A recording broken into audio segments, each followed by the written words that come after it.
Radio Publique Africaine.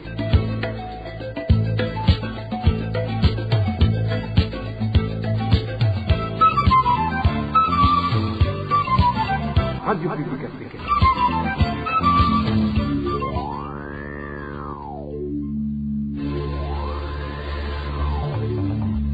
C'est le moment de suivre le journal parlé en français. À la présentation, Émile Nivasumbo. Bienvenue dans le journal du 27 décembre 2022, dont voici les principaux titres.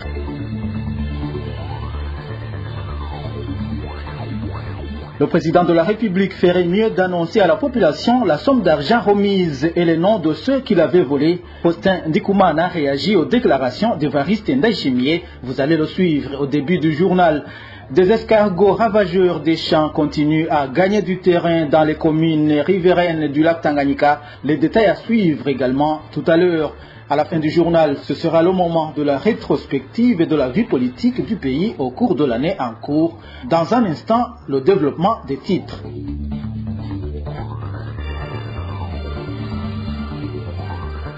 Page justice pour commencer. Tony Germain Hina est libre depuis ce mardi. Le 20 décembre, ce défenseur des droits de l'homme a été acquitté par la cour d'appel d'Ongozi, mais il n'a pas été libéré. Le lendemain, le ministère public a fait appel de pourvoi en cassation. Plusieurs défenseurs des droits de l'homme n'ont jamais cessé de réclamer sa libération conformément à la loi. Sa libération est un soulagement pour les défenseurs des droits de l'homme, dont Maître Janvier Wigiriman. La libération de Maître Tony Nina est une très bonne nouvelle. Nous nous réjouissons que finalement la justice a accepté de respecter la loi. Après 2 années d'incarcération injuste, on ne peut que saluer cette décision de la justice burundaise de libérer Maître Tony Germain Hina, parce que 2 années d'incarcération, 2 années d'injustice, c'était trop. La mesure qui a été prise est salutaire. Nous demandons donc que son procès soit définitif parce qu'il a été non seulement blanchi de toutes les accusations, mais nous pensons que les tentatives de pourvoi du ministère public sont injustes également.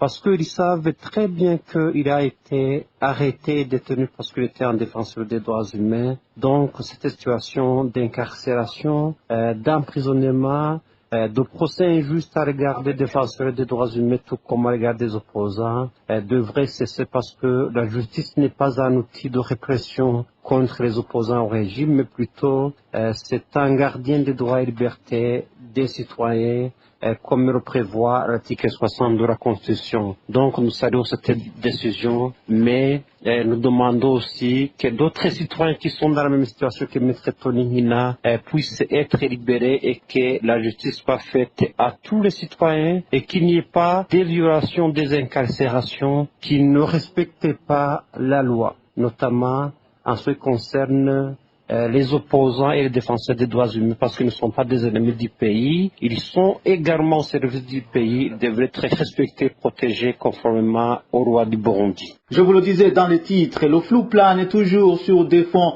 détournés que le président de la République indique avoir récupérés, à part qu'il affirme toujours qu'il y a des grosses sommes d'argent qui ont été détournées par une certaine catégorie de personnes. Aucune lumière n'a été donnée au Burundais jusqu'à présent. Éloge divin, Remèche. Le président Évariste Ndayishimiye a déjà parlé plus d'une fois qu'il y a des sommes d'argent récupérées après qu'ils aient été détournés par certaines personnes sans toutefois dévoiler leurs identités. À titre d'exemple, au cours des travaux communautaires effectués jeudi dernier au chantier du stade Intwari, le numéro 1 burundais a déclaré qu'une somme d'1 milliard a été donnée pour qu'elle soit utilisée dans les activités de réhabilitation de ce stade. Sans nommer l'identité des auteurs de ces détournements, Évariste Ndayishimiye a dit que cette somme d'argent a été tiré des fonds récupérés et qui avaient été détournés par une minorité de personnes. Nous avons été chanceux. Il y a des criminels qui avaient détourné des richesses du pays et nous les avons récupérées. Certains fonds nous ont permis d'effectuer les premières activités de réhabilitation du stade Intwari. Un montant d'1 milliard de francs burundais tiré des fonds récupérés après qu'ils aient été détournés est en train d'être utilisé dans ces activités de réhabilitation de ce stade. Regardez déjà ce qu'un milliard de francs burundais a déjà permis de faire. Il faut que ce que vous voyez ici vous permette de comprendre ce que signifie voler les richesses du pays. Il y a 10 mois, Évariste Ndayishimiye avait également parlé de 4 milliards de francs burundais détournés et qui avaient fini par être récupérés. C'était en Belgique, au cours d'une rencontre avec certains Burundais qui vivent en Europe. À la question de savoir les auteurs de ces détournements et l'utilisation de ces fonds après leur récupération, Évariste Ndayishimiye a répondu seulement qu'il s'est donné la charge de suivre personnellement l'usage de ces fonds. Je me suis dit que d'ailleurs, cet argent avait déjà été volé et que nous l'aurions même pas retrouvé. Par conséquent, j'ai immédiatement créé un compte spécial qui est surveillé uniquement par moi-même et le ministre des Finances. Car vous comprenez que cet argent était déjà parti de toutes les façons. Dans d'autres cas, l'argent est volé pour de bon.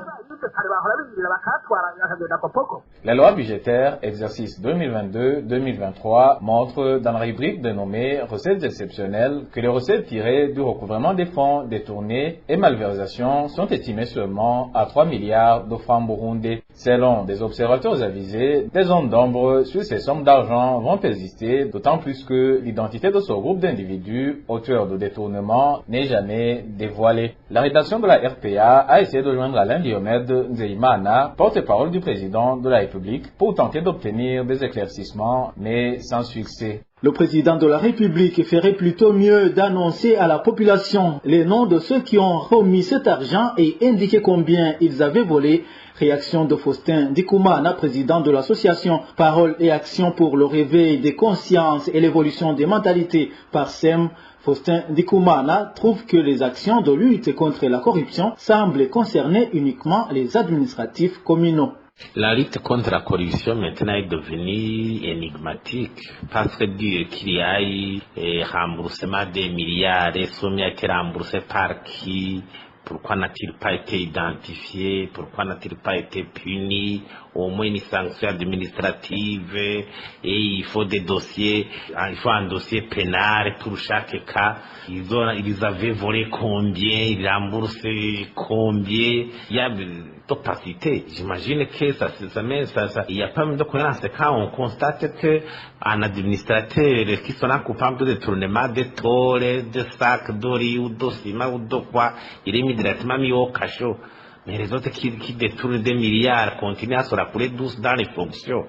Quelle est cette cohérence dans la lutte contre la corruption? Et encore, depuis, les institutions sont là pour travailler. L'argent qui est remboursé n'est pas géré par le président. Il rentre dans le budget du ministère des Finances. Le donateur des finances publiques, c'est le ministre des Finances. Il y a une loi des finances qui doit être respectée. Ce n'est pas bien on rembourse et puis on dit je contribue. Non. C'est ce que j'imagine. J'imagine qu'il faut y ait une cohérence vraiment dans la lutte contre la corruption actuellement parce que on voit qu'il y a une volonté politique, mais la méthodologie, la communication qui accompagne cette volonté mettent les gens dans une situation, restent les gens perplexes par rapport aux résultats escomptés dans la lutte contre la corruption. Voilà, c'est Faustin Ndikoumana, président de la PARSEM. Dans un instant, nous nous rendons à Kabezi. Je vous le disais également dans les titres, des escargots ravageurs des champs continuent à gagner du terrain dans les communes se trouvant le long du lac Tanganyika. Pour le moment, c'est le tour de la commune Kabezi en province Bujumbura. Ces escargots ont déjà détruit pas mal de cultures. Eric Nyonzima nous en dit plus. En commune Kabezi, les escargots se répandent sur la colline Ramba avec une forte présence sur la sous-colline Nyabage. Ils sont également présents sur la colline Kabezi, sous-colline Mugongo et Luhana, ainsi que sur la colline Migera, particulièrement sur les sous-collines Buhinda, Karonge et Kigobe. Ils détruisent les champs de haricots, du maïs et du manioc. Les agriculteurs de la localité indiquent qu'ils ont alerté, mais que l'administration n'a pas pu les aider. Pour essayer de combattre ces escargots, la population utilise alors de la cendre. Se font remarquer sur la colline Ramba dans le secteur Nyabage. Cette localité est très touchée par ces escargots. Ils détruisent des haricots à partir des tiges mais aussi des racines. En plus, comme la pluie a tardé de tomber cette année, les haricots n'avaient pas encore bien poussé, donc ils jaunissent. C'est la même chose pour le maïs. Quant au manioc, ces escargots enlèvent l'écorce, et donc sans l'écorce, le manioc sèche. Jeudi dernier, lors de la descente en zone Gitaza, qui fait également face à ces escargots, les envoyés du ministère et à l'agriculture dans ses attributions avaient laissé une certaine quantité d'un produit appelé métaldéhyde pour essayer. Tous les habitants disent qu'ils ont été contactés les administratifs communaux pour leur faire part de la situation. Mais l'agronome communal a répondu qu'il n'y a pas d'insecticide pour ces escargots. Ces habitants ont donc décidé d'utiliser leurs propres moyens. Actuellement, ils utilisent le sang. Pour rappel, ces escargots sont également signalés dans les communes de Monta et Ugarama de la province de Rumonge. Il y a pénurie d'eau haricots dans plusieurs communes de la province Cibitoke. Cette pénurie frappe particulièrement la commune Rugombo. La population indique toutefois ne pas connaître l'origine de cette pénurie. Écoutez quelques témoignages de la population de la commune Rugombo.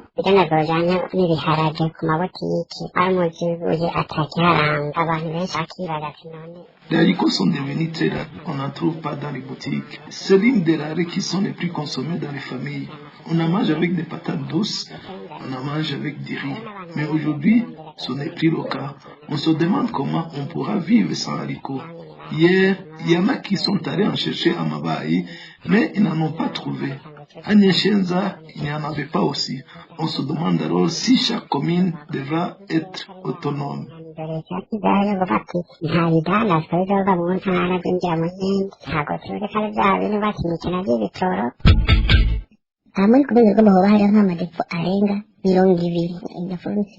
Ici en commune Rugombo, nous avons plus de 20 dépôts de haricots, mais l'on ne trouve ni pas de haricots pour le moment. Tu vas à la boutique, mais on te dit qu'il n'y a pas de haricots. C'est très grave, surtout en ces périodes de fête de fin d'année. Ça fait vraiment peur. Il faudra que le gouvernement intervienne pour sauver la situation. Dans un instant, nous abordons la page politique. Lancement ce lundi de la semaine consacrée à la prière nationale d'action de grâce. Le couple présidentiel ainsi que d'autres dignitaires du pays ont participé à la messe célébrée dans la paroisse de Gassoura en commune Vumbi de la province Kirundo. Ces autorités et des cadres venus de tous les coins du pays devraient passer 6 jours à prier. Dans son homélie, Monseigneur Joachim Naondereye, évêque de la paroisse Muyinga, a tenu à demander à différents responsables du pays à respecter les hommes justes. Pour lui, les hommes justes sont toujours pris pour des ennemis du pays.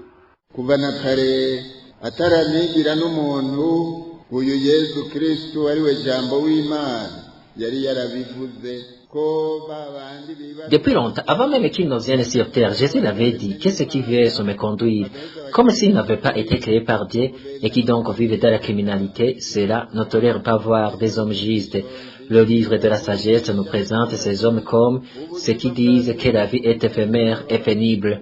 Nul ne pourra échapper à la mort, mais aussi il n'y a personne qui est venu de tomber. Profitons donc de la vie sur terre. Débarrassons-nous des hommes justes parce qu'ils représentent un obstacle pour nous. Ils sont contre nos actes, ils sont contre nos plats, et on n'a pas besoin de les voir, et sa vie est différente de celle des autres. Toutes les gens peuvent exister. Stéphane, qui nous rappelle aujourd'hui, a été tué victime de ça. Il menait une vie différente de celle de Juifs. Il a osé s'opposer à eux. Nous avons entendu comment il a été arrêté.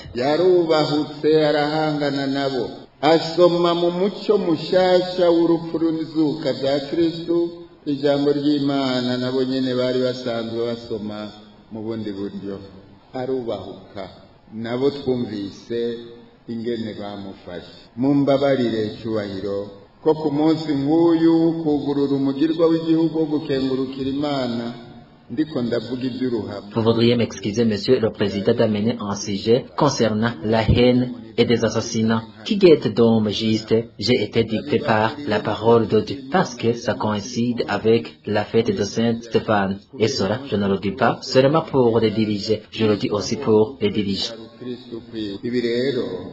ntimugire ngo ndabisubiriyemwo abato bato bonyene batagira abo bategeka.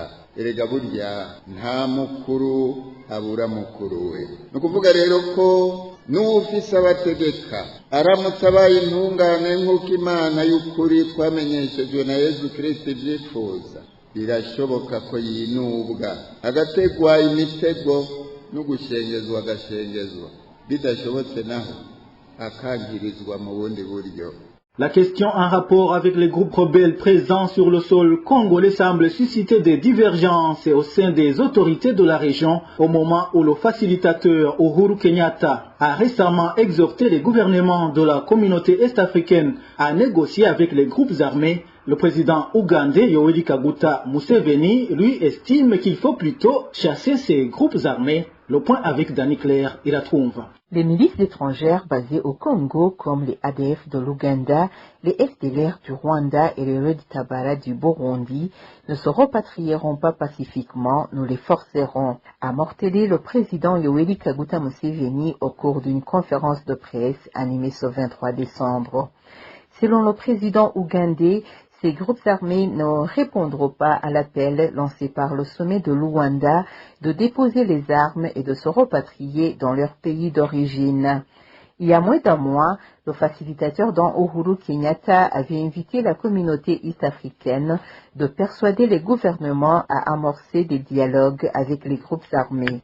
Concernant les groupes armés en provenance des autres pays, nous avons mis cette question entre les mains du président de la communauté de l'Afrique de l'Est afin qu'il convainque chaque pays à dialoguer avec les groupes armés pour que la paix puisse enfin régner en République démocratique du Congo. Dans un mémorandum adressé au facilitateur Uhuru Kenyatta vers la fin du mois de novembre, lors de la clôture de sa mission de consultation en RDC, la société civile congolaise avait demandé à l'ancien président kenyan de plaider pour que les États de l'East African Community négocient avec les groupes rebelles basés à l'est de la République démocratique du Congo, afin que la population puisse retrouver la paix. Clôturons cette édition par notre série de reportages sur les points saillants qui ont marqué la vie du pays dans certains secteurs clés. Aujourd'hui, nous vous parlons de la politique, un secteur qui a plus brillé par les remaniements au sein du gouvernement et l'intolérance politique. Plus de détails avec Josiane Mouzanez. La nouvelle politique qui a caractérisé cette année a été le changement du gouvernement d'Aïchimiye et plus particulièrement la destitution de son premier ministre, Alain Guillaume Bunyoni, destitution qui a créé polémique, surtout après les accusations non voilées du président Évariste Ndayishimiye en rapport avec un coup d'État en cours de préparation par certains grands ténors de son entourage, qu'il s'est pourtant gardé de citer nominativement. En effet, en date du 7 septembre, le général Alain Guillaume Bunyoni fut remplacé par le général Gervin Delakobucha. Jusqu'aujourd'hui, personne ne sait de quoi a été accusé l'ancien Premier ministre. Le fait est que les parlementaires ont été convoqués en urgence et le vote ne s'est pas déroulé en secret comme suggéré par certains députés, car ces représentants du peuple ont été sommés de voter à main levée. La même nuit, un remaniement ministériel fut également opéré. 10 ministres garderont leur portefeuille et 5 ministères seront dotés de nouveaux dirigeants. Il s'agit du ministère de l'Intérieur, du Développement communautaire et de la Sécurité publique, confié à Martin Niteretse. Celui des finances, du budget et de la planification économique est revenu à Audace Nyonzima. Sanctus Niragira s'est vu confier le ministère de l'Environnement, de l'Agriculture et de l'Élevage, au moment où le ministère des Infrastructures, de l'Équipement et des Logements sociaux a été attribué à Dieudonné Doukoundane, et enfin le ministère de la Fonction publique, du Travail et de l'Emploi, qui a été confié à Deo Lusengwa Mihigo. Un autre point qui a marqué cette année est l'intolérance politique, surtout à l'endroit des membres du parti CNL. Ces derniers ont vu à maintes reprises leurs activités déstabilisées ou suspendues, sans parler des membres de ce parti qui ont été violentés par les membres du parti au pouvoir, le CNDD-FDD, aidés par la milice Imbonerakure et certains administratifs issus du même parti. Cette année a été également marquée par l'indignation des parlementaires qui ont contesté contre la manière de les convoquer illico presto sans être informés du motif de la séance et de l'ordre du jour. Le cas le plus illustratif étant celui de la plénière du 14 septembre boycottée par les parlementaires du parti CNL,